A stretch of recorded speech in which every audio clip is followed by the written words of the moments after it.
Good morning, everyone. Edwin Velez here, National Account Manager with Cooper&Hunter.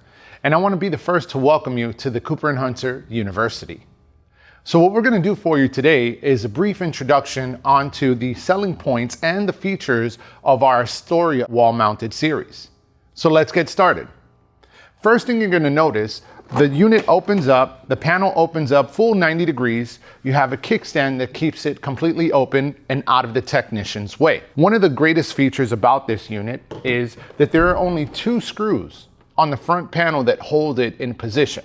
So we're going to go ahead and remove screw number 1 and screw number 2. So now on either side of the panel it shows pull up, which is what we're going to go ahead and do now. We're going to pop that up, get the panel out of the way. Now I have easy access to the entire assembly and to my main board, which is hidden right behind this panel. As you can see, there's a little lift tab here. So we're going to go ahead and pop that open. Technicians also love that we have a kickstand to keep that open. So now they have easy access to their wiring terminal and all of their Molex connections.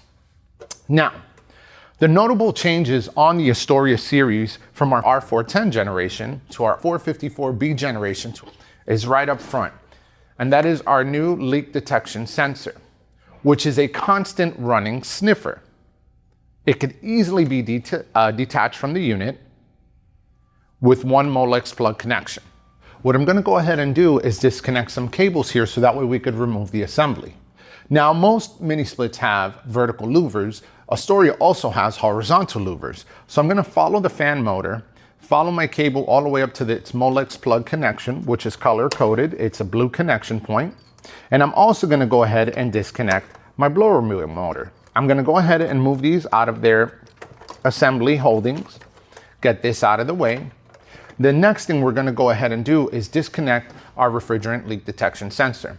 So there is a Molex plug connection here that allows this cable to pop right out. Now we could get this out of the way.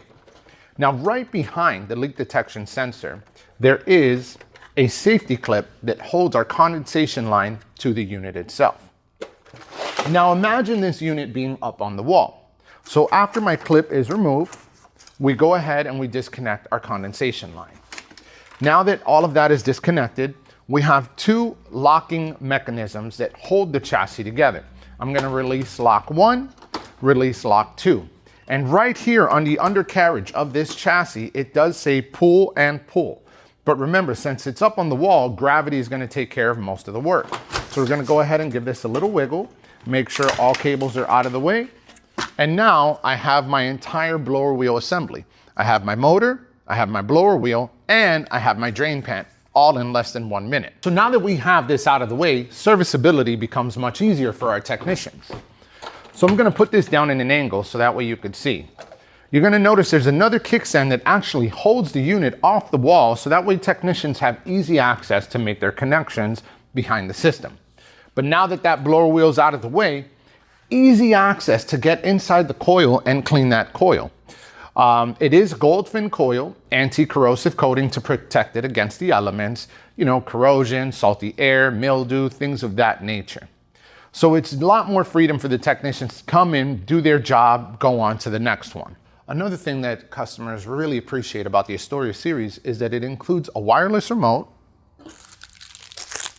and it also includes a Wi-Fi adapter. Now, it doesn't come plugged in because we do leave that optional for the homeowner to decide, but it's a very easy install for the technicians. So all we're going to go ahead and do is close everything up. We're going to open our owner's manual. Right inside, we have our Wi-Fi adapter. Go ahead and open up this box, get all of your materials out of the way. And if you've used a computer, it's this simple. It's a USB thumb drive. All I need is my trusty screwdriver. And right on the LED front panel display, I have 1 small screw. I'm going to go ahead and screw that out. Slide this over, and the panel pops right out. But we do make it simple for you. Rather than fidgeting on trying to plug this in, the connection point does pop out. You're going to go ahead and line up your connection, plug it in, see the Cooper&Hunter logo, fits right into the slot. You download the free Cooper&Hunter app, and now you can turn the system on and off from anywhere with a cell phone or a tablet. Now, a common question that we do receive is, Edwin, why is there a board built in with dip switch settings? Now, it's not very common, but we are seeing a growing trend where homeowners may want something that's stationary. If it's an Airbnb or an assisted living facility, rather than having a wireless remote that can get lost, you do have the ability to hardwire a Cooper&Hunter wall thermostat to this system. Now, it's not a 24-volt transformer in here. It is only 5 volts, so it is a Cooper&Hunter wall thermostat. But it is a great option to have. Makes this unit very versatile. Another great improvement that we've made from our previous generation is we added a humidity sensor. Now, in the previous generation, you had your heating, your cooling, and your dry mode. But dry mode never really gave you the ability to control what was going on as far as humidity. It would overshoot and overcool the environment. Now you could actually set parameters and control the humidity with this system between 35 and 85%, and we guarantee it's only going to overcool no more than 3 degrees. So it's great control over this system, unlike you've ever seen before. Now, you may be asking yourself, Ed, where's the filter on this unit? So we took the filter and we replaced it. So we moved it from the center chassis of this unit, putting this board back in, close this up, and we moved it up top. And we did this for 2 reasons. Number one, it's easier for the homeowner to remove the magnetic filter, wash, let dry, and snap it back in place. But the other reason is, if you take a look at the return on this unit here, it's 74% larger than most mini splits. And what that allows us to do is expand the applications that this unit is capable of. Most mini splits, you have to have a minimum clearance of 6 to 8 inches from the ceiling.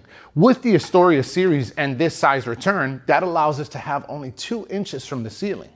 And the great thing is the freedom and flexibility. The Astoria series starts off at a 6,000 BTU, goes all the way to 36,000 BTU for single zone one-to-one applications, but I could take this exact head and I could mix and match it on a multi-zone with a variety of other combinations.